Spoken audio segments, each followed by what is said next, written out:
Ecclesiastes chapter 1 teaches the fleeting nature of life and the need to seek eternal value. Meaningless, meaningless, utterly meaningless, everything is meaningless, reminds us that human achievements cannot bring lasting fulfillment. This aligns with Jesus' statement, "I am the way and the truth and the life." Solomon observed the cycles of nature and the repetitiveness of life, finding no true meaning in worldly wisdom or wealth. God's heart desires us to transcend the temporary, seek eternal worth, and find true satisfaction in Him. The key to everlasting life lies in God. Ecclesiastes chapter 2 reflects Solomon's search for life's meaning and his conclusion of futility. "So I hated life, because the work that is done under the sun was grievous to me. All of it is meaningless, a chasing after the wind." Reveals the emptiness of worldly pursuits without God. This aligns with Jesus' declaration, "I am the bread of life. Whoever comes to me will never go hungry." Solomon sought satisfaction in pleasure, wisdom, and achievements. Yet he concluded that only fearing God and keeping His commandments provide true meaning and fulfillment. God's heart desires us to transcend worldly vanity and seek eternal value in Him. Ecclesiastes chapter 3 teaches that every moment in life is part of God's divine plan. There is a time for everything, and a season for every activity under the heavens. Reminds us to trust God's timing over our own. This echoes Jesus' proclamation, "The kingdom of God has come near. Repent and believe the good news," emphasizing the importance of timing. While we cannot fully understand God's plans, we are called to cherish each moment and live within His providence. God's heart desires us to trust His sovereignty and find peace and eternal hope in His perfect timing. Ecclesiastes chapter 4 emphasizes the importance of effort and companionship. "Two are better than one, because they have a good return for their labor." Highlights the value of cooperation and relationships. This aligns with Jesus' promise, "For where 2 or 3 gather in my name, there am I with them." The chapter underscores the comfort and support found in human relationships. Even amid oppression and solitude, God's heart desires us to live in love and unity, helping one another. In relationships, we experience God's will and the true peace He provides. Ecclesiastes chapter 5 emphasizes reverence before God and the futility of wealth. If you see the poor oppressed in a district, and justice and rights denied, do not be surprised at such things. For one official is eyed by a higher one, and over them both are others higher still. Reminds us that God observes everything. This aligns with Jesus' teaching, "Your Father, who sees what is done in secret, will reward you." The chapter underscores the importance of sincere worship and cautious vows, teaching that reverence for God outweighs the pursuit of wealth. God's heart desires us to acknowledge His sovereignty and serve Him with faithfulness and humility.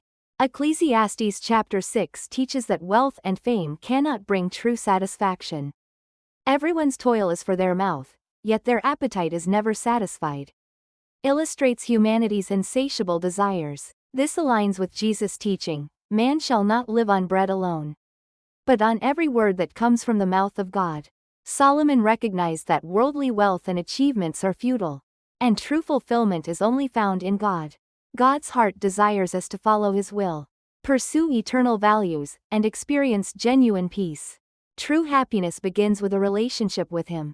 Ecclesiastes chapter 7 emphasizes wise living and trusting in God's providence. "Do not be overworked, and do not be a fool. Why die before your time?" Underscores the importance of balance and sound judgment. This aligns with Jesus' teaching, "You are the light of the world. A town built on a hill cannot be hidden." Reflecting a purposeful life. In sorrow and trials, it is essential to trust God's plan and grow in maturity. God's heart desires us to seek wisdom, live by His word, and find peace in His sovereign care. Ecclesiastes chapter 8 provides insights into wisdom, injustice, and the enjoyment of life. "So I commend the enjoyment of life, because there is nothing better for a person under the sun than to eat and drink and be glad." Teaches us to gratefully embrace the moments God has given. This echoes Jesus' words, "I have come that they may have life, and have it to the full." The preacher acknowledges the presence of injustice but encourages trust in God's sovereignty, knowing He will set everything right in His time. God's heart desires us to live wisely, Enjoy his blessings with gratitude, and remain faithful to his will. Ecclesiastes chapter 9 reflects on the inevitability of death and the value of wisdom. This is the evil in everything that happens under the sun, the same destiny overtakes all. Reminds us that no one can escape death. This aligns with Hebrews chapter 9:27, people are destined to die once, and after that to face judgment. Solomon urges us to pursue wisdom, and fill life's fleeting moments with gratitude and joy. God's heart desires us to recognize life's brevity, live meaningfully through wisdom, and follow his will with joy, reflecting his glory in all we do. Ecclesiastes chapter 10 contrasts wisdom and folly, warning that, as dead flies give perfume a bad smell, so a little folly outweighs wisdom and honor. This reminds us how small mistakes can have significant consequences, aligning with Matthew chapter 25:2-3, where the parable of the wise and foolish virgins illustrates the importance of preparation and wisdom. Solomon urges careful, intentional actions to avoid folly and pursue wisdom. God's heart desires us to live by his wisdom, positively influence others, and commit ourselves to fulfilling his divine purpose. Ecclesiastes chapter 11 teaches the balance between youthful joy and divine accountability. Rejoice, young man, while you are young, but know that for all these things, God will bring you into judgment. Highlights the harmony between freedom and responsibility. This aligns with Galatians chapter 6:7-8, which warns, a man reaps what he sows.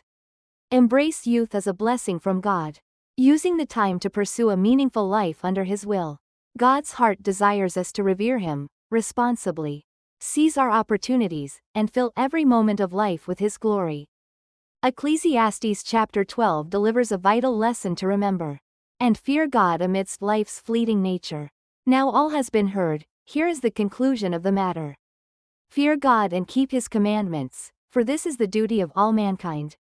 Underscores that our ultimate purpose lies in God. This resonates with Jesus' teaching in Matthew chapter 22:37-38. Love the Lord your God with all your heart and with all your soul and with all your mind. God's heart desires us to acknowledge him at every stage of life, fulfilling his purpose through obedience and trust, ultimately finding joy and peace even at life's end.